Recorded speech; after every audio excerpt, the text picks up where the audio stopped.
Don't look up.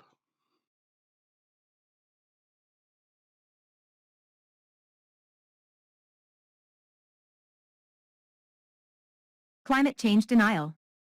From Wikipedia, the free encyclopedia.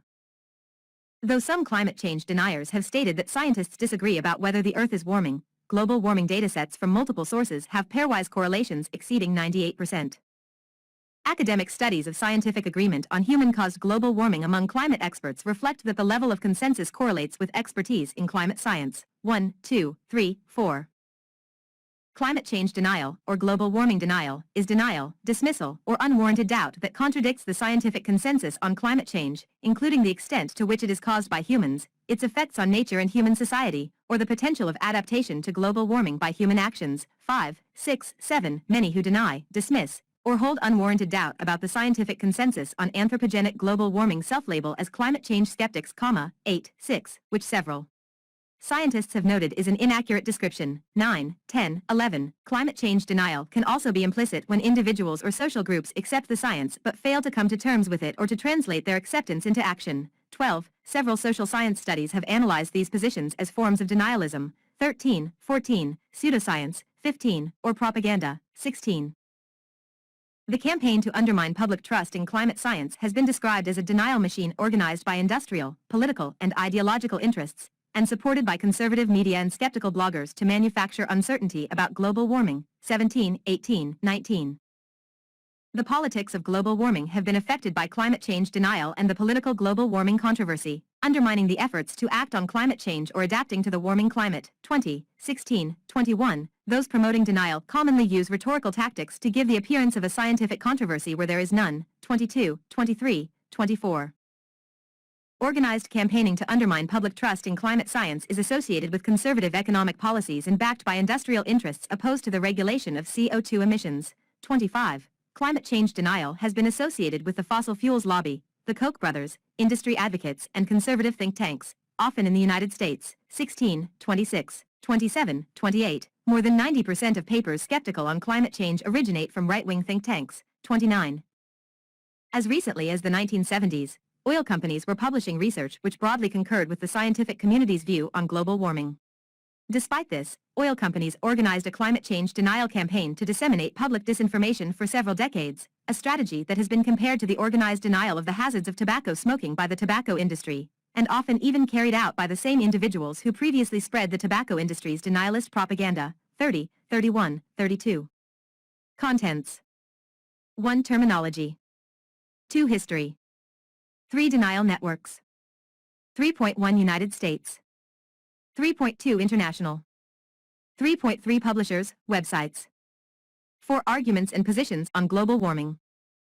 4.1 Conspiracy theories. 4.2 Taxonomy of climate change denial. 5. Pseudoscience. 6. False beliefs. 7. Emotional and psychological aspects. 7.1 Responding to climate denial, the role of emotions and persuasive argument. 7.2 Farmers and climate denial. 8 People who have changed their position. 9 Funding. 10 Public opinion. 10.1 United States. 10.2 Europe. 11 Nationalism. 12 Lobbying. 12.1 Private sector. 12.2 Public sector. 12.3 Schools. 13 Effect. 14 See also. 15 References. 16 Bibliography. 17 Further reading. Terminology. Amartya Sarma lecturing about climate change denialism and the future world energy and environmental problems during the European Skeptics Congress 2015. Climate change skepticism and climate change denial refer to denial, dismissal or unwarranted doubt of the scientific consensus on the rate and extent of global warming, its significance, or its connection to human behavior, in whole or in part. 33, 34. Though there is a distinction between skepticism which indicates doubting the truth of an assertion and outright denial of the truth of an assertion, in the public debate phrases such as climate skepticism have frequently been used with the same meaning as climate denialism or contrarianism. 35, 36. The terminology emerged in the 1990s. Even though all scientists adhere to scientific skepticism as an inherent part of the process, by mid-November 1995 the word skeptic was being used specifically for the minority who publicized views contrary to the scientific consensus. This small group of scientists presented their views in public statements and the media, rather than to the scientific community. 37, 38. This usage continued. 39. In his December 1995 article, The Heat is On, the warming of the world's climate sparks a blaze of denial, Ross Gelbspan said industry had engaged a small band of skeptics to confuse public opinion in a persistent and well-funded campaign of denial. 40. His 1997 book The Heat is On may have been the first to concentrate specifically on the topic. 41. In it, Gelbspan discussed a pervasive denial of global warming in a persistent campaign of denial and suppression involving undisclosed funding of these greenhouse skeptics with the climate skeptics, confusing the public and influencing decision-makers. 42. A November 2006 CBC television documentary on the campaign was titled The Denial Machine. 43, 44. In 2007 journalist Sharon Begley reported on the denial machine, 45, a phrase subsequently used by academics. 18, 44. In addition to explicit denial, social groups have shown implicit denial by accepting the scientific consensus, but failing to come to terms with its implications or take action to reduce the problem. 12. This was exemplified in Kari Norgard's study of a village in Norway affected by climate change, where residents diverted their attention to other issues. 46. The terminology is debated. Most of those actively rejecting the scientific consensus use the term skeptic and climate change skepticism, and only a few have expressed preference for being described as deniers. 34, 10. But the word skepticism is incorrectly used, as scientific skepticism is an intrinsic part of scientific methodology. 11, 47, 48. The term contrarian is more specific, but used less frequently. In academic literature and journalism, the terms climate change denial and climate change deniers have well-established usage as descriptive terms without any pejorative intent. 49. Both the National Center for Science Education and historian Spencer R. Weir recognize that either option is problematic, but have decided to use climate change denial rather than skepticism. 49, 50. Terms related to denialism have been criticized for introducing a moralistic tone and potentially implying a link with Holocaust denial. 11, 51. There have been claims that this link is intentional, which academics have strongly disputed. 52. The usage of denial long predates the Holocaust, and is commonly applied in other areas such as HIV/AIDS denialism. The claim is described by John Timmer of Ars Technica as itself being a form of denial. 53. In December 2014, an open letter from the Committee for Skeptical Inquiry called on the media to stop using the term skepticism when referring to climate change denial. They contrasted scientific skepticism, which is foundational to the scientific method, with denial, the a priori rejection of ideas without objective consideration, and the behavior of those involved in political attempts to undermine climate science. They said not all individuals who call themselves climate change skeptics are deniers. But virtually all deniers have falsely branded themselves as skeptics. By perpetrating this misnomer, journalists have granted undeserved credibility to those who reject science and scientific inquiry. 52, 54. In June 2015 Media Matters for America were told by the New York Times public editor that the newspaper was increasingly tending to use denier when someone is challenging established science, but assessing this on an individual basis with no fixed policy, and would not use the term when someone was kind of wishy-washy on the subject or in the middle. The executive director of the Society of Environmental Journalists said that while there was reasonable skepticism about specific issues, she felt that denier was the most accurate term when someone claims there is no such thing as global warming, or agrees that it exists but denies that it has any cause we could understand or any impact that could be measured. 55. The Committee for Skeptical Inquiry letter inspired a petition by climatetruth.org, 56, in which signers were asked to tell the Associated Press, establish a rule in the AP stylebook ruling out the use of skeptic to describe those who deny scientific facts. On September 22, 2015, the Associated Press announced an addition to AP stylebook entry on global warming which advised to describe those who don't accept climate science or dispute the world is warming from human-made forces, use climate change doubters or those who reject mainstream climate science. Avoid use of skeptics or deniers. 57, 58. On May 17, 2019, The Guardian also rejected use of the term climate skeptic in favor of climate science denier. 59. History. Further information, History of Climate Change Science. The impact of the greenhouse effect on climate was described more than a century ago in this 1912 Popular Mechanics article.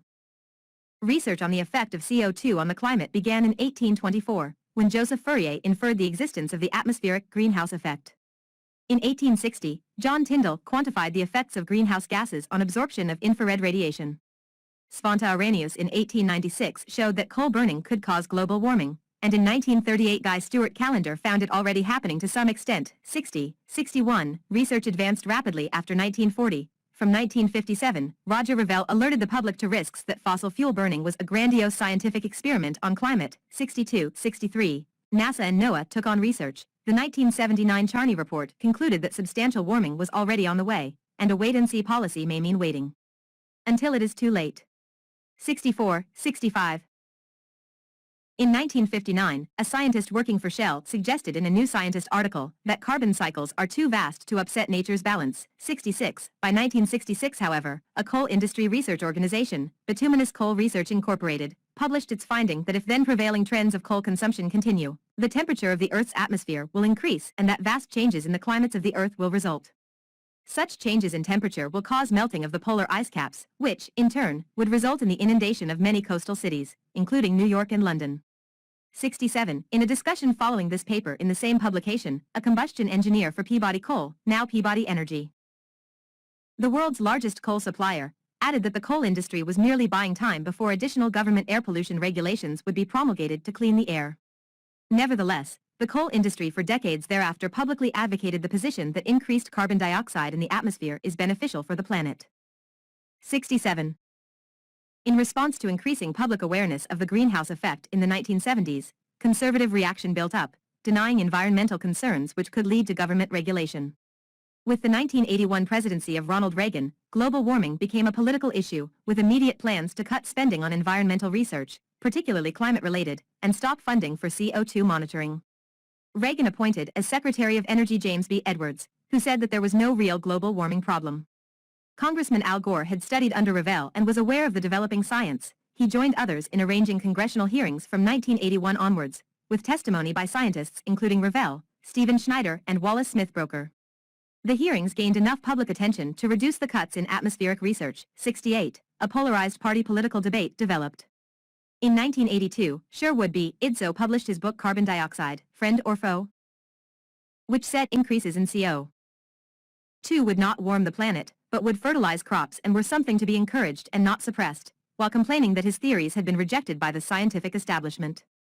An Environmental Protection Agency, EPA, report in 1983 said global warming was not a theoretical problem but a threat whose effects will be felt within a few years, with potentially catastrophic consequences. 69. The Reagan administration reacted by calling the report alarmist, and the dispute got wide news coverage. Public attention turned to other issues. Then the 1985 finding of a polar ozone hole brought a swift international response. To the public, this was related to climate change and the possibility of effective action, but news interest faded. 70. Public attention was renewed amidst summer droughts and heat waves when James Hansen testified to a congressional hearing on 23 June 1988. 71. Stating with high confidence that long-term warming was underway with severe warming likely within the next 50 years, and warning of likely storms and floods. There was increasing media attention. The scientific community had reached a broad consensus that the climate was warming, human activity was very likely the primary cause, and there would be significant consequences if the warming trend was not curbed. 72. These facts encouraged discussion about new laws concerning environmental regulation, which was opposed by the fossil fuel industry. 73. From 1989 onwards, industry-funded organizations including the Global Climate Coalition and the George C. Marshall Institute sought to spread doubt among the public, in a strategy already developed by the tobacco industry. 74, 75, 76, a small group of scientists opposed to the consensus on global warming became politically involved, and with support from conservative political interests, began publishing in books in the press rather than in scientific journals. 77, this small group of scientists included some of the same people that were part of the strategy already tried by the tobacco industry. 78, Spencer Wirt identifies this period as the point where legitimate skepticism about basic aspects of climate science was no longer justified, and those spreading mistrust about these issues became deniers. 79. As their arguments were increasingly refuted by the scientific community and new data, deniers turned to political arguments, making personal attacks on the reputation of scientists, and promoting ideas of a global warming conspiracy. 80. With the 1989 fall of communism and the environmental movement's international reach at the 1992 Rio Earth Summit, the attention of U.S. conservative think tanks, which had been organized in the 1970s as an intellectual counter-movement to socialism, turned from the Red Scare to the Green Scare, which they saw as a threat to their aims of private property, free trade market economies, and global capitalism. As a counter-movement, they used environmental skepticism to promote denial of the reality of problems such as loss of biodiversity and climate change. 81. In 1992, an EPA report linked secondhand smoke with lung cancer. The tobacco industry engaged the APCO Worldwide Public Relations Company, which set out a strategy of astroturfing campaigns to cast doubt on the science by linking smoking anxieties with other issues, including global warming, in order to turn public opinion against calls for government intervention. The campaign depicted public concerns as unfounded fears supposedly based only on junk science in contrast to their sound science, and operated through front groups, primarily the Advancement of Sound Science Center, TASC, and its junk science website, run by Stephen Milloy. A tobacco company memo commented, "Doubt is our product since it is the best means of competing with the body of fact that exists in the mind of the general public. It is also the means of establishing a controversy." During the 1990s, the tobacco campaign died away, and TASC began taking funding from oil companies including Exxon. Its website became central in distributing almost every kind of climate change denial that has found its way into the popular press. 82. In the 1990s, the Marshall Institute began campaigning against increased regulations on environmental issues such as acid rain, ozone depletion, secondhand smoke, and the dangers of DDT, 75, 82, 78. In each case their argument was that the science was too uncertain to justify any government intervention, a strategy it borrowed from earlier efforts to downplay the health effects of tobacco in the 1980s, 74, 76. This campaign would continue for the next 2 decades, 83. These efforts succeeded in influencing public perception of climate science, 84. Between 1988 and the 1990s, public discourse shifted from the science and data of climate change to discussion of politics and surrounding controversy, 85. The campaign to spread doubt continued into the 1990s, including an advertising campaign funded by coal industry advocates intended to reposition global warming as theory rather than fact, 86, 87, and a 1998 proposal written by the American Petroleum Institute intending to recruit scientists to convince politicians, the media, and the public that climate science was too uncertain to warrant environmental regulation, 88. The proposal included a $5 million multi-point strategy to maximize the impact of scientific views consistent with ours on Congress, the media, and other key audiences, with a goal of raising questions about and undercutting the prevailing scientific wisdom, 89.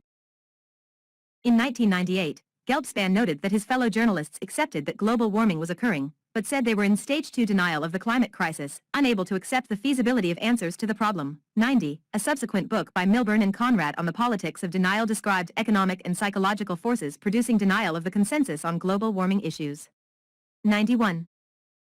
These efforts by climate change denial groups were recognized as an organized campaign beginning in the 2000s. 92. The sociologists Riley Dunlap and Aaron McCreight played a significant role in this shift when they published an article in 2000 exploring the connection between conservative think tanks and climate change denial. 93. Later work would continue the argument specific groups were marshalling skepticism against climate change. A study in 2008 from the University of Central Florida analyzed the sources of environmentally skeptical literature published in the United States.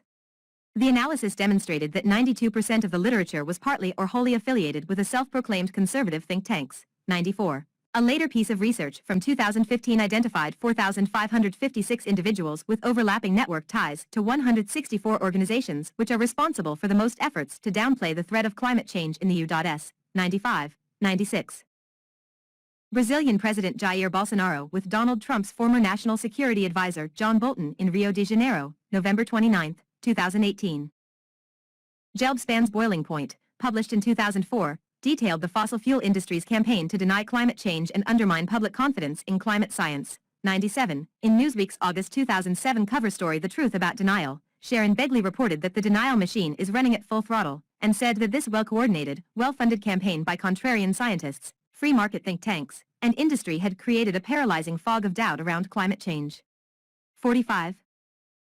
Referencing work of sociologists Robert Antonio and Robert Brull, Wayne A. White has written that climate change denial has become the top priority in a broader anti-environmental regulation agenda being pursued by neoliberals. 98. Today, climate change skepticism is most prominently seen in the United States, where the media disproportionately features views of the climate change denial community. 99. In addition to the media, the contrarian movement has also been sustained by the growth of the Internet, having gained some of its support from Internet bloggers, talk radio hosts and newspaper columnists. 100.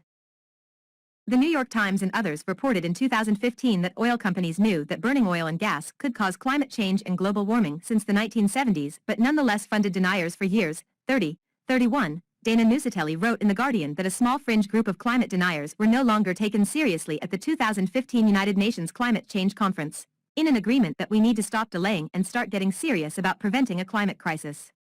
101. However, the New York Times says any implementation is voluntary and will depend on any future world leaders, and every Republican U.S. presidential candidate in 2016 questioned or denied the science of climate change. 102. Ernesto Araujo, the new Minister of Foreign Affairs appointed by the newly elected President Brazil's President Jair Bolsonaro, has called global warming a plot by cultural Marxists. 103, and has eliminated the climate change division of the ministry. 104. Denial networks. United States.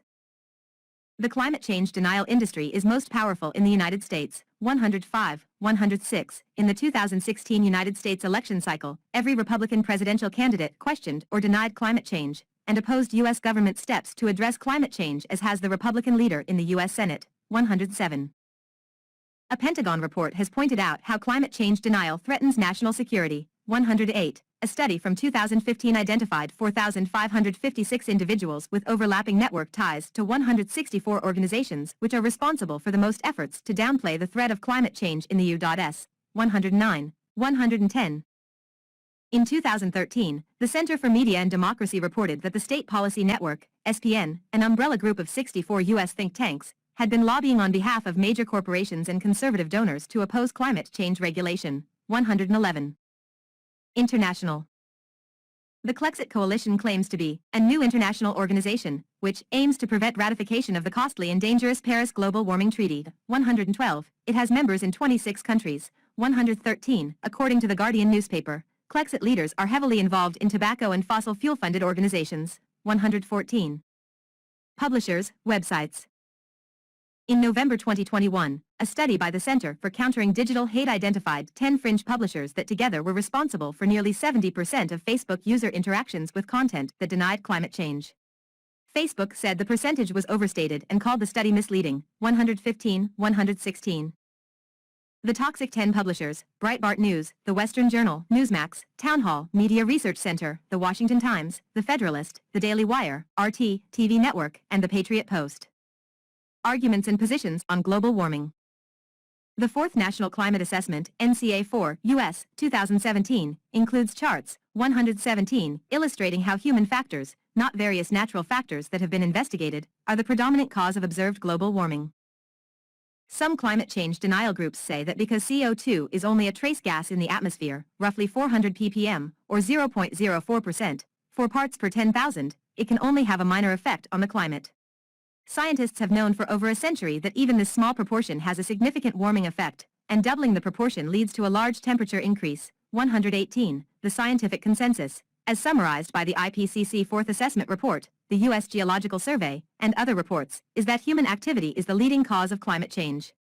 The burning of fossil fuels accounts for around 30 billion tons of CO2 each year, which is 130 times the amount produced by volcanoes. 119. Some groups allege that water vapor is a more significant greenhouse gas, and is left out of many climate models. 118. While water vapor is a greenhouse gas, the very short atmospheric lifetime of water vapor, about 10 days, compared to that of CO2, hundreds of years, means that CO2 is the primary driver of increasing temperatures. Water vapor acts as a feedback, not a forcing mechanism. 120. Water vapor has been incorporated into climate models since their inception in the late 1800s. 121.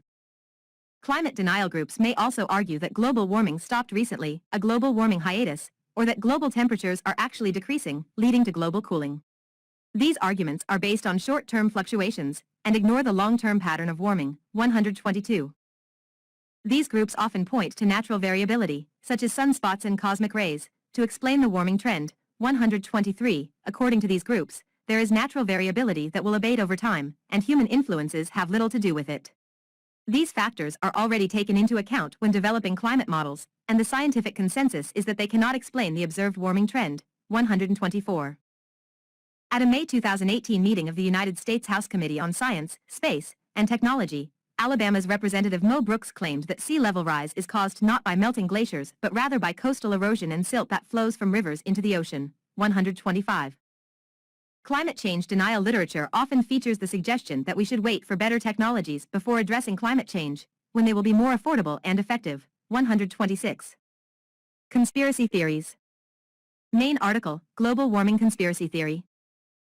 Global warming conspiracy theories have been posited which allege that the scientific consensus is illusory, or that climatologists are acting on their own financial interests by causing undue alarm about a changing climate. 127, 128, 129, despite leaked emails during the Climatic Research Unit email controversy, as well as multinational, independent research on the topic, no evidence of such a conspiracy has been presented, and strong consensus exists among scientists from a multitude of political, social, organizational and national backgrounds about the extent and cause of climate change. 130, 131, several researchers have concluded that around 97% of climate scientists agree with this consensus. 132, as well, much of the data used in climate science is publicly available to be viewed and interpreted by competing researchers as well as the public. 133. In 2012, research by Stefan Lewandowski, then of the University of Western Australia, concluded that belief in other conspiracy theories, such as that the FBI was responsible for the assassination of Martin Luther King, Jr., was associated with being more likely to endorse climate change denial. 134. Inhofe holding a snowball on the U.S. Senate floor. In February 2015, climate change denier Jim Inhofe, who had previously called climate change the greatest hoax ever perpetrated against the American people, claimed to have debunked the alleged hoax when he brought a snowball with him in the U.S. Senate chamber and tossed it across the floor. 135. He was succeeded in 2017 by John Barrasso, who similarly said, "The climate is constantly changing. The role human activity plays is not known." 136. Donald Trump tweeted in 2012 that the Chinese invented the concept of global warming because they believed it would somehow hurt U.S. manufacturing. In late 2015, he called global warming a hoax. 137. Taxonomy of climate change denial. See also, soft climate change denial. Characteristics of science denial, including climate science denial. In 2004, Stefan Rahmstorff described how the media give the misleading impression that climate change was still disputed within the scientific community, attributing this impression to PR efforts of climate change skeptics. He identified different positions argued by climate skeptics, which he used as a taxonomy of climate change skepticism. Frownyface 138. Later the model was also applied on denial. 9. Trend skeptics or deniers, who deny there is global warming, and argue that no significant climate warming is taking place at all, claiming that the warming trend measured by weather stations is an artifact due to urbanization around those stations, urban heat island effect. Attribution skeptics or deniers, who accept the global warming trend but see natural causes for this, and doubt that human activities are responsible for the observed trends. A few of them even deny that the rise in the atmospheric CO2 content is anthropogenic, while others argue that additional CO2 does not lead to discernible warming, and that there must be other, natural, causes for warming. Impact skeptics or deniers, who think global warming is harmless or even beneficial. 9. 138.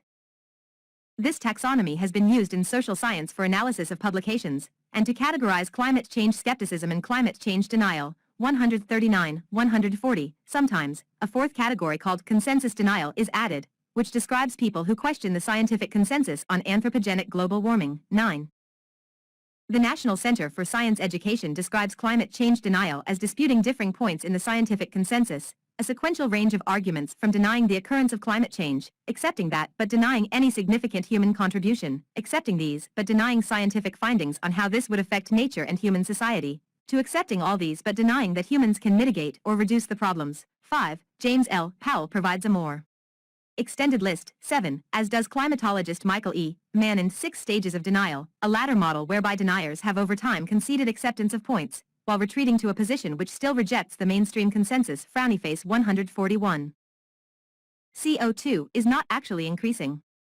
Even if it is, the increase has no impact on the climate since there is no convincing evidence of warming. Even if there is warming, it is due to natural causes. Even if the warming cannot be explained by natural causes, the human impact is small, and the impact of continued greenhouse gas emissions will be minor. Even if the current and future projected human effects on Earth's climate are not negligible, the changes are generally going to be good for us. Whether or not the changes are going to be good for us, humans are very adept at adapting to changes. Besides, it's too late to do anything about it, and or a technological fix is bound to come along when we really need it. 141.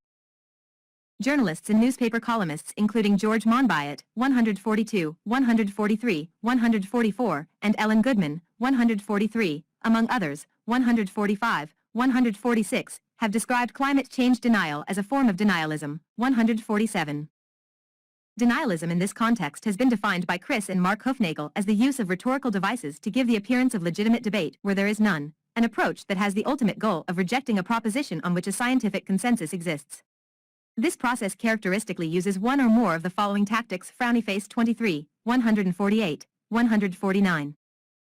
Allegations that scientific consensus involves conspiring to fake data or suppress the truth, a global warming conspiracy theory. Fake experts, or individuals with views at odds with established knowledge, at the same time marginalizing or denigrating published topic experts. Like the manufactured doubt over smoking and health, a few contrarian scientists oppose the climate consensus, some of them the same individuals. Selectivity, such as cherry-picking atypical or even obsolete papers, in the same way that the MMR vaccine controversy was based on one paper. Examples include discredited ideas of the medieval warm period, 149. Unworkable demands of research, claiming that any uncertainty invalidates the field or exaggerating uncertainty while rejecting probabilities and mathematical models. Logical fallacies. In 2015, environmentalist Bill McKibben accused President Obama, widely regarded as strongly in favor of action on climate change, 150, of catastrophic climate change denial, for his approval of oil drilling permits in offshore Alaska. According to McKibben, the president has also opened huge swaths of the Powder River Basin to new coal mining. McKibben calls this climate denial of the status quo sort, where the president denies the meaning of the science, which is that we must keep carbon in the ground. 151. A study assessed the public perception and actions to climate change, on grounds of belief systems, and identified 7 psychological barriers affecting the behavior that otherwise would facilitate mitigation, adaptation, and environmental stewardship. The author found the following barriers: cognition, ideological worldviews, comparisons to key people, costs and momentum, discredence toward experts and authorities, perceived risks of change, and inadequate behavioral changes. 152, 153. Pseudoscience.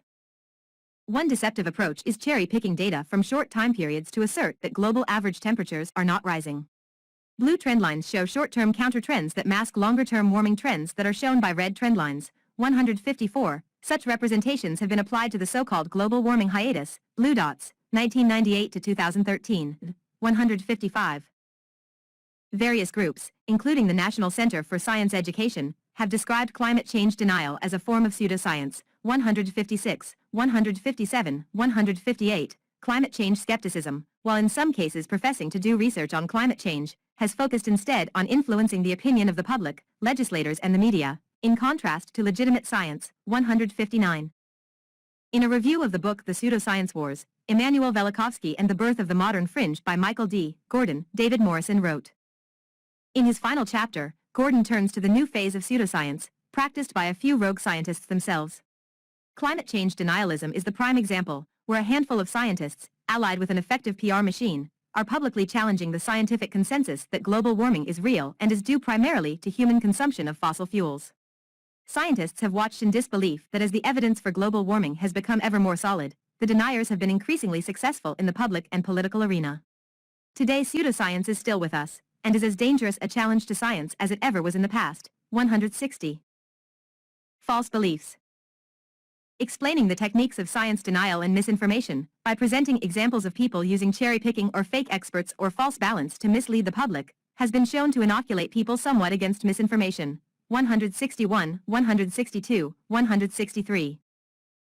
Dialogue focused on the question of how belief differs from scientific theory may provide useful insights into how the scientific method works, and how beliefs may have strong or minimal supporting evidence. 164, 165. Wong Parody's survey of the literature shows for effective approaches to dialogue, including encouraging people to openly share their values and stance on climate change before introducing actual scientific climate information into the discussion.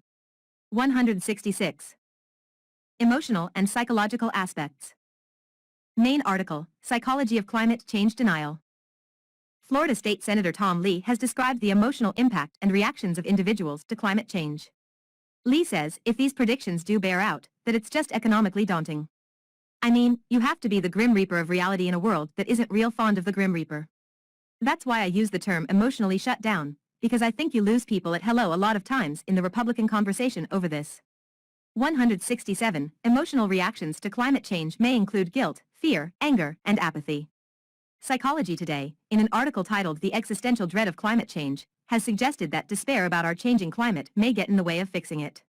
168. The American Psychological Association has urged psychologists and other social scientists to work on psychological barriers to taking action on climate change. 169. Responding to climate denial, the role of emotions and persuasive argument. An Irish Times article notes that climate denial is not simply overcome by reasoned argument, because it is not a rational response. Attempting to overcome denial using techniques of persuasive argument, such as supplying a missing piece of information, or providing general scientific education may be ineffective. A person who is in denial about climate is most likely taking a position based on their feelings, especially their feelings about things they fear. 170. Lewandowski has stated that it is pretty clear that fear of the solutions drives much opposition to the science. 171. It can be useful to respond to emotions, including with the statement it can be painful to realize that our own lifestyles are responsible, in order to help move from denial to acceptance to constructive action. 170, 172, 173. Farmers and climate denial. Seeing positive economic results from efforts at climate-friendly agricultural practices, or becoming involved in intergenerational stewardship of a farm may play a role in turning farmers away from denial. One study of climate change denial among farmers in Australia found that farmers were less likely to take a position of climate denial if they had experienced improved production from climate-friendly practices, or identified a younger person as a successor for their farm. 174. In the United States, rural climate dialogues sponsored by the Sierra Club have helped neighbors overcome their fears of political polarization and exclusion, and come together to address shared concerns about climate impacts in their communities. Some participants who start out with attitudes of anthropogenic climate change denial have shifted to identifying concerns which they would like to see addressed by local officials. 175. People who have changed their position. I used to be a climate change skeptic, conservative columnist Max Boot admitted in 2018, one who believed that the science was inconclusive and that worry was overblown. Now, he says, referencing the 4th National Climate Assessment, the scientific consensus is so clear and convincing. 176. Robert Durden Inglis, American politician for the Republican Party. Climate change doubter Bob Inglis, a former U.S. representative for South Carolina, changed his mind after appeals from his son on his environmental positions, and after spending time with climate scientist Scott Heron studying coral bleaching in the Great Barrier Reef. Inglis lost his House race in 2010, and went on to found Republican, a non-profit promoting conservative voices and solutions on climate change. 177. Jerry Taylor promoted climate denialism for 20 years as former staff director for the Energy and Environment Task Force at the American Legislative Exchange Council, ALEC, and former vice president of the Cato Institute. Taylor began to change his mind after climate scientist James Hansen challenged him to reread some Senate testimony. He became president of the Niskanen Center in 2014, where he is involved in turning climate skeptics into climate activists, and making the business case for climate action. 178, 179, 180. In 2009, Russian President Dmitry Medvedev expressed his opinion that climate change was some kind of tricky campaign made up by some commercial structures to promote their business projects. After the devastating 2010 Russian wildfires damaged agriculture and left Moscow choking in smoke, Medvedev commented, "Unfortunately, what is happening now in our central regions is evidence of this global climate change." 181. Michael Shermer, the publisher of Skeptic magazine, reached a tipping point in 2006 as a result of his increasing familiarity with scientific evidence, and decided there was overwhelming evidence for anthropogenic global warming. Journalist Greg Easterbrook, an early skeptic of climate change who authored the influential book A Moment on the Earth, also changed his mind in 2006, and wrote an essay titled Case Closed, The Debate About Global Warming is Over. 181. Weather Channel senior meteorologist Stu Ostro expressed skepticism or cynicism about anthropogenic global warming for some years, but by 2010, he had become involved in explaining the connections between man-made climate change and extreme weather. 181. Richard A. Muller, professor of physics at the University of California, Berkeley, and the co-founder of the Berkeley Earth Surface Temperature Project, funded by Charles Koch Charitable Foundation, has been a prominent critic of prevailing climate science. In 2011, he stated that following an intensive research effort involving a dozen scientists, I concluded that global warming was real and that the prior estimates of the rate of warming were correct. I'm now going a step further, humans are almost entirely the cause. 182. Funding. Between 2002 and 2010, the combined annual income of 91 climate change counter-movement organizations, think tanks, advocacy groups and industry associations, was roughly $900 million. 183, 184. During the same period, billionaires secretively donated nearly $120 million, £77 million, via the Donors Trust and Donors Capital Fund to more than 100 organizations seeking to undermine the public perception of the science on climate change. 185, 186.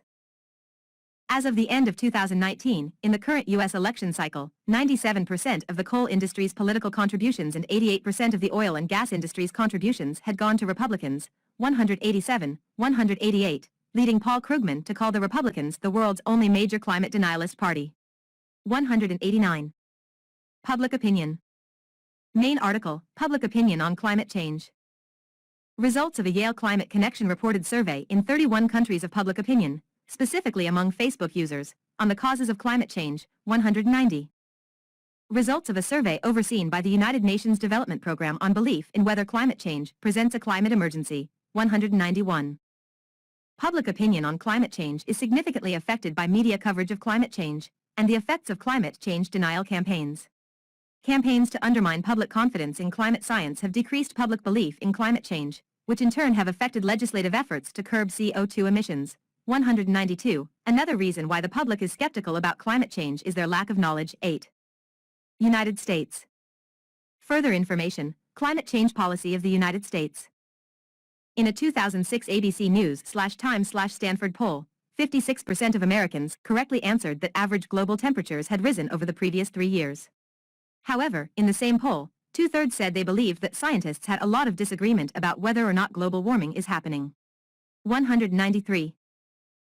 From 2001 to 2012, the number of Americans who said they believe in anthropogenic global warming decreased from 75% to 44%, 194, scientists believe it is happening. 195. In the United States, Democrats, blue, and Republicans, red, have long differed in views of the importance of addressing climate change, with the gap widening in the late 2010s mainly through Democrats' share increasing by more than 30 points, 196. The sharp divide over the existence of and responsibility for global warming and climate change falls largely along political lines, 197 overall. 60% of Americans surveyed said oil and gas companies were completely or mostly responsible for climate change, 197. A study found that public climate change policy support and behavior are significantly influenced by public beliefs, attitudes, and risk perceptions, 198. As of March 2018, the rate of acceptance among U.S. TV forecasters that the climate is changing has increased to 95%. The number of local television stories about global warming has also increased, by 15-fold. Climate Central has received some of the credit for this because they provide classes for meteorologists and graphics for television stations, 199.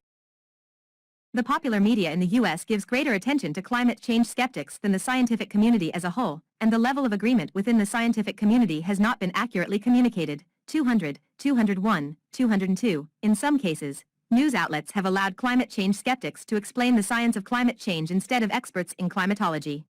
203. U.S. and UK media coverage differ from that presented in other countries, where reporting is more consistent with the scientific literature, 204, 205. Some journalists attribute the difference to climate change denial being propagated, mainly in the U.S., by business-centered organizations employing tactics worked out previously by the U.S. tobacco lobby, 74, 206, 207. In France, the U.S. and the U.K., the opinions of climate change skeptics appear much more frequently in conservative news outlets than other news, and in many cases those opinions are left uncontested, 208.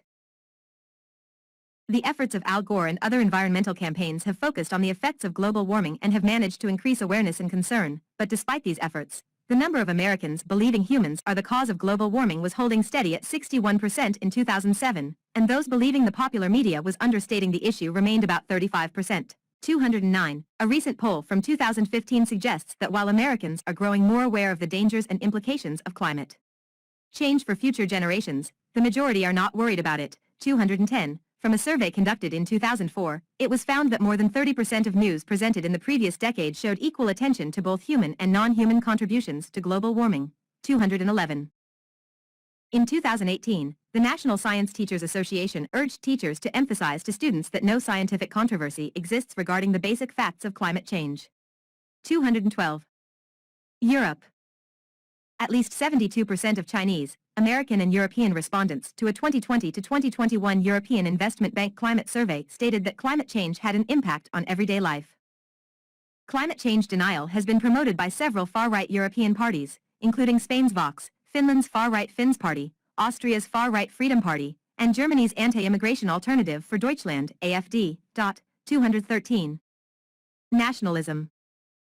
It has been suggested that climate change can conflict with a nationalistic view because it is unsolvable at the national level and requires collective action between nations or between local communities, and that therefore populist nationalism tends to reject the science of climate change. 214. In a TED Talk Yuval Noah Harari notes, frowny face 215. Nationalism has no solution to climate change. If you want to be a nationalist in the 21st century, you have to deny the problem. If you accept the reality of the problem, then you must accept that, yes, there is still room in the world for patriotism, there is still room in the world for having special loyalties and obligations towards your own people, towards your own country. I don't think anybody is really thinking of abolishing that.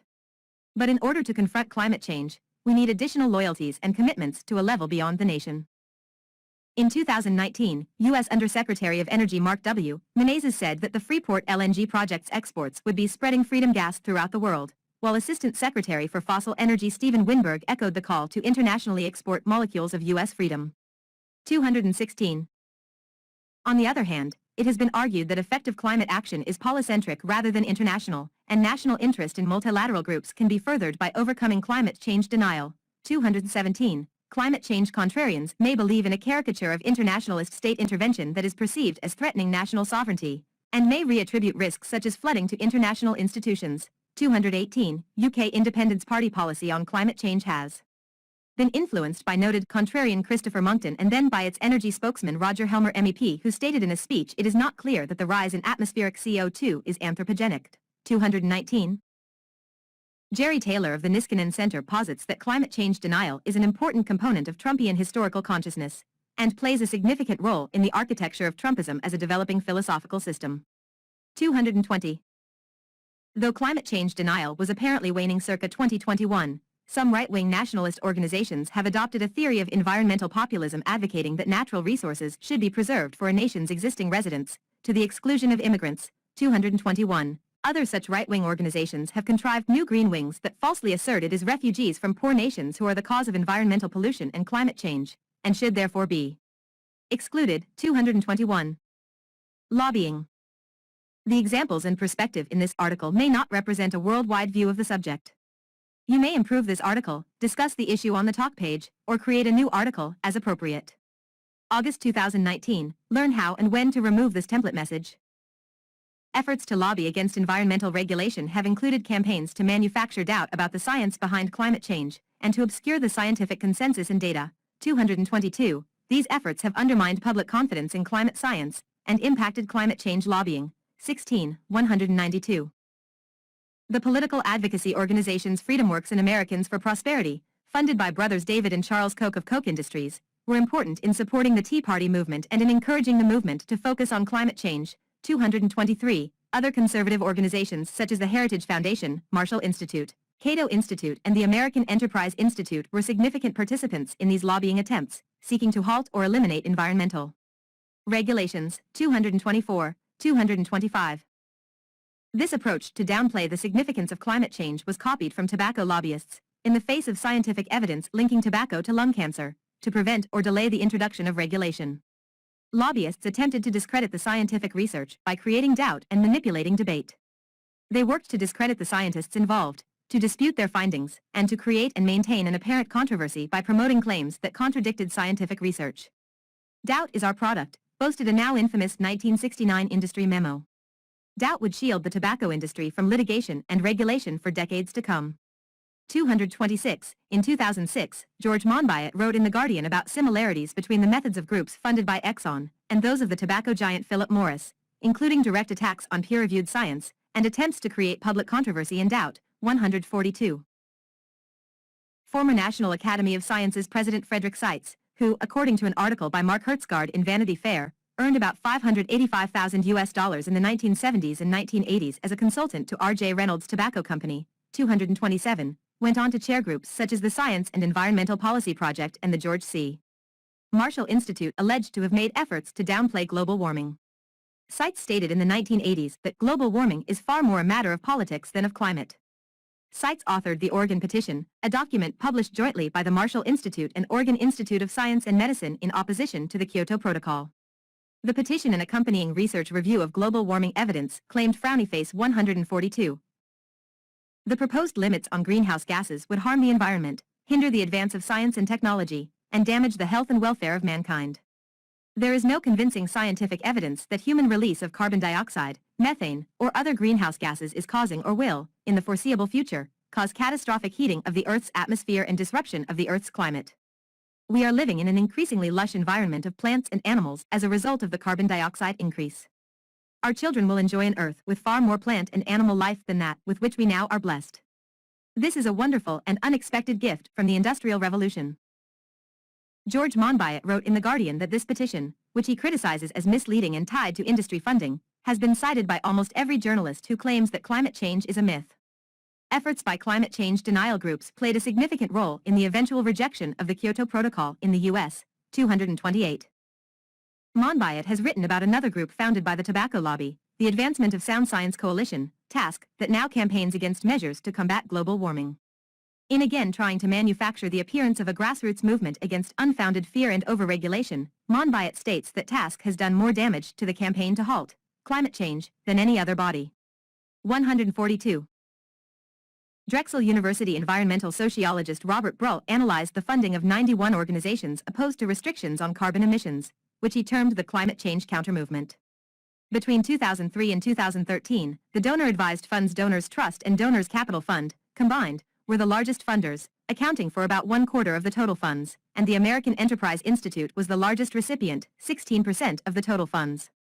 The study also found that the amount of money donated to these organizations by means of foundations whose funding sources cannot be traced had risen, 229, 230, 231, 232, 233.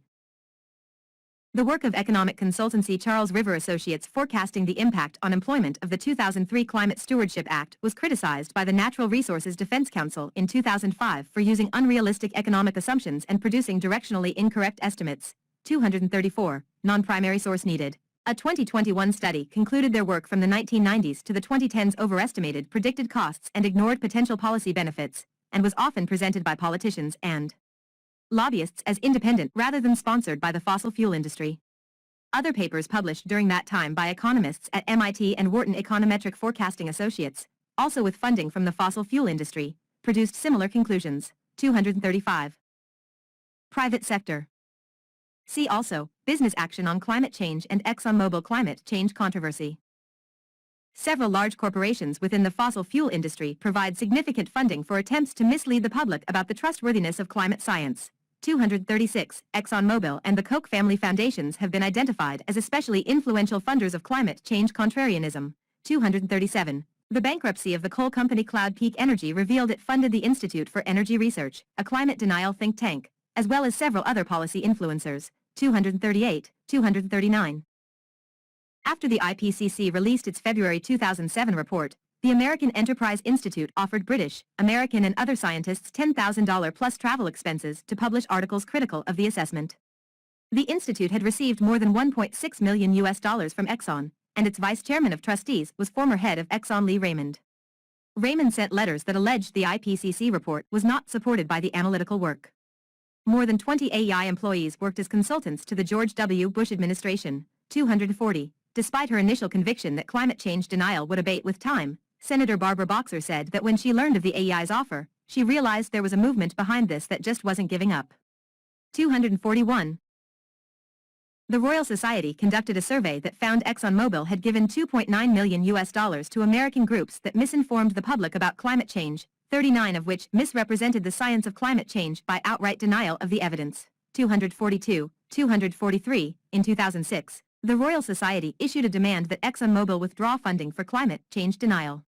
The letter drew criticism, notably from Timothy Ball, who argued the society attempted to politicize the private funding of science and to censor scientific debate.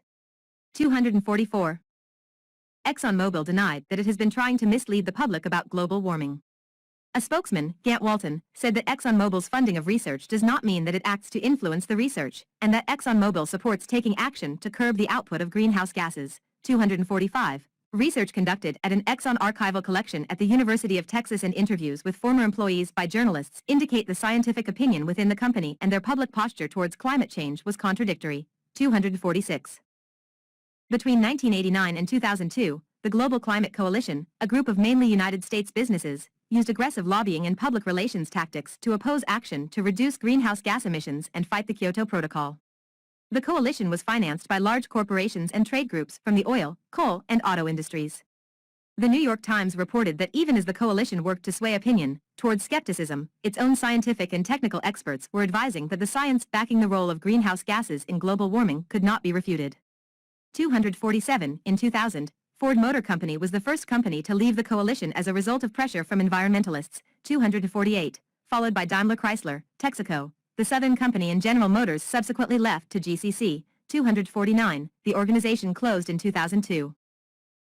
From January 2009 through June 2010, the oil, coal and utility industries spent $500 million in lobby expenditures in opposition to legislation to address climate change. 250, 251. In early 2015, several media reports emerged saying that Willie Soon, a popular scientist among climate change deniers, had failed to disclose conflicts of interest in at least 11 scientific papers published since 2008. 252, they reported that he received a total of $1.25 million from ExxonMobil, Southern Company, the American Petroleum Institute, and a foundation run by the Koch brothers. 253, Charles R. Alcock, director of the Harvard-Smithsonian Center for Astrophysics, where Soon was based, said that allowing funders of Soon's work to prohibit disclosure of funding sources was a mistake, which will not be permitted in future grant agreements. 254. Lewandowski reports that by asking 4 questions about the free market he is able to predict with 67% confidence, that is, variance, an individual's attitudes towards climate change. 171. Public sector. In California during its 2020 wildfires re global warming. It'll start getting cooler, you just watch. I don't think science knows, actually. Then U.S. President Donald Trump, September 13, 2020, 255. Former Senator Tom Coburn of the United States in 2017 discussing the Paris Agreement and denying the scientific consensus on human-caused global warming.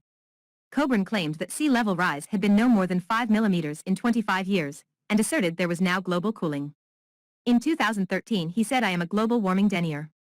I don't deny that." 256. The Republican Party in the United States is unique in denying anthropogenic climate change among conservative political parties across the Western world. 257, 258. In 1994, according to a leaked memo, the Republican strategist Frank Luntz advised members of the Republican Party, with regard to climate change, that you need to continue to make the lack of scientific certainty a primary issue and challenge the science by recruiting experts who are sympathetic to your view. 241. In 2006, Luntz said he still believes back in 97-98. The science was uncertain, but he now agrees with the scientific consensus. 259. From 2008 to 2017, the Republican Party went from debating how to combat human-caused climate change to arguing that it does not exist, according to the New York Times. 260. In 2011, more than half of the Republicans in the House and 3/4 of Republican senators said that the threat of global warming, as a human-made and highly threatening phenomenon, is at best an exaggeration and at worst an utter hoax, according to Judith Warner, writing in the New York Times Magazine. 261. In 2014, more than 55% of congressional Republicans were climate change deniers, according to NBC News. 262, 263. According to PolitiFact, in May 2014, Jerry Brown's statement that virtually no Republican in Washington accepts climate change science was mostly true. PolitiFact counted 8 out of 278, or about 3% of Republican members of Congress who accept the prevailing scientific conclusion that global warming is both real and man-made. 264, 265. In 2005, the New York Times reported that Philip Cooney, former fossil fuel lobbyist and climate team leader at the American Petroleum Institute and President George W. Bush's chief of staff of the Council on Environmental Quality, had repeatedly edited government climate reports in ways that play down links between such emissions and global warming, according to internal documents. 266. Sharon Begley reported in Newsweek that Cooney edited a 2002 report on climate science by sprinkling it with phrases such as lack of understanding and considerable uncertainty. Cooney reportedly removed an entire section on climate in one report, whereupon another lobbyist sent him a fax saying, "You are doing a great job." 241. Cooney announced his resignation 2 days after the story of his tampering with scientific reports broke. 267. But a few days later it was announced that Cooney would take up a position with ExxonMobil. 268.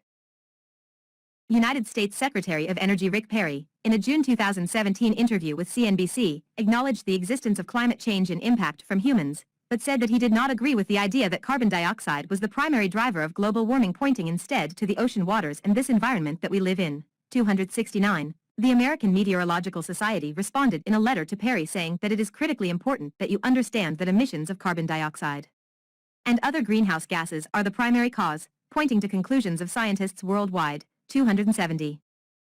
Republican Jim Bridenstine, the first elected politician to serve as NASA administrator, had previously stated that global temperatures were not rising. A month after the Senate confirmed his NASA position in April 2018, he acknowledged that human emissions of greenhouse gases are raising global temperatures. 271, 272. Although climate denial have started to decrease among the Republican Party leadership towards an acknowledgement that the climate is changing, a 2019 study from several major think tanks describes the climate right as fragmented and underfunded. 273. Acknowledgement of climate change by politicians, while expressing uncertainty as to how much climate change can be attributed to human activity, has been described as a new form of climate denial, and a reliable tool to manipulate public perception of climate change and stall political action. 274, 275. Schools. According to documents leaked in February 2012, the Heartland Institute is developing a curriculum for use in schools which frames climate change as a scientific controversy. 276, 277, 278. In 2017, Glenn Branch, Deputy Director of the National Center for Science Education, NCSE, wrote that the Heartland Institute is continuing to inflict its climate change denial literature on science teachers across the country. He also described how some science teachers were reacting to Heartland's mailings. Fortunately, the Heartland mailing continues to be greeted with skepticism and dismissed with scorn. 279. The NCSE has prepared classroom resources in response to Heartland and other anti-science threats. 280. Branch also referred to an article by climatefeedback.org, 279, which reviewed an unsolicited Heartland booklet, entitled Why Scientists Disagree About Global Warming, which was sent to science teachers in the United States. Their intention was to send it to more than 200,000 K-12 teachers. Each significant claim was rated for accuracy by scientists who were experts on that topic. Overall, they scored the accuracy of the booklet with an F. It could hardly score lower, and the key findings section are incorrect, misleading, based on flawed logic, or simply factually inaccurate. 281. Effect. Manufactured uncertainty over climate change, the fundamental strategy of climate change denial, has been very effective, particularly in the U.S. It has contributed to low levels of public concern and to government inaction worldwide. 21, 282. An Angus Reid poll released in 2010 indicates that global warming skepticism in the United States, Canada, and the United Kingdom has been rising. 283, 284. There may be multiple causes of this trend, including a focus on economic rather than environmental issues, and a negative perception of the United Nations and its role in discussing climate change. 285. Another cause may be weariness from overexposure to the topic. Secondary polls suggest that the public may have been discouraged by extremism when discussing the topic. 283, while other polls show 54% of U.S. voters believe that the news media make global warming appear worse than it really is. 286, a poll in 2009 regarding the issue of whether some scientists have falsified research data to support their own theories and beliefs about global warming showed that 59% of Americans believed it at least somewhat likely, with 35% believing it was very likely. 285. According to Tim Worth, they patterned what they did after the tobacco industry. Both figured, so enough doubt, call the science uncertain and in dispute. That's had a huge impact on both the public and Congress. 74. This approach has been propagated by the U.S. media, presenting a false balance between climate science and climate skeptics. 287. Newsweek reports that the majority of Europe and Japan accept the consensus on scientific climate change, but only 1/3 of Americans considered human activity to play a major role in climate change in 2006. 64% believed that scientists disagreed about it a lot. 288. A 2007 Newsweek poll found these numbers were declining, although majorities of Americans still believed that scientists were uncertain about climate change and its causes. 289. Rush Holt wrote a piece for Science, which appeared in Newsweek. For more than 2 decades, scientists have been issuing warnings that the release of greenhouse gases, principally carbon dioxide, CO2, is probably altering Earth's climate in ways that will be expensive and even deadly. The American public yawned and bought bigger cars. Statements by the American Association for the Advancement of Science, American Geophysical Union, American Meteorological Society, Intergovernmental Panel on Climate Change, and others underscored the warnings and called for new government policies to deal with climate change. Politicians, presented with noisy statistics, shrugged, said there is too much doubt among scientists, and did nothing. 290. Deliberate attempts by the Western Fuels Association to confuse the public have succeeded in their objectives. This has been exacerbated by media treatment of the climate issue. According to a Pew poll in 2012, 57% of the U.S. public are unaware of, or outright reject, the scientific consensus on climate change. 291. Some organizations promoting climate change denial have asserted that scientists are increasingly rejecting climate change, but this notion is contradicted by research showing that 97% of published papers endorse the scientific consensus, and that percentage is increasing with time. 291. Social psychologist Craig Foster compares climate change denialists to flat earth believers and the reaction to the latter by the scientific community. Foster states, the potential and kinetic energy devoted to counter the flat earth movement is wasteful and misguided. I don't understand why anybody would worry about the flat earth gnat while facing the climate change mammoth. Climate change denial does not require belief. It only requires neglect. 292. In 2016, Aaron McCright argued that anti-environmentalism, and climate change denial specifically, has expanded to a point in the U.S. where it has now become a central tenet of the current conservative and Republican identity. 293. On the other hand, global oil companies have begun to acknowledge the existence of climate change and its risks. 294. Still, top oil firms are spending millions lobbying to delay, weaken or block policies to tackle climate change. 295. Manufactured climate change denial is also influencing how scientific knowledge is communicated to the public. According to climate scientist Michael E. Mann, universities and scientific societies and organizations, publishers, etc., are too often risk-averse when it comes to defending and communicating science that is perceived as threatening by powerful interests. 296, 297.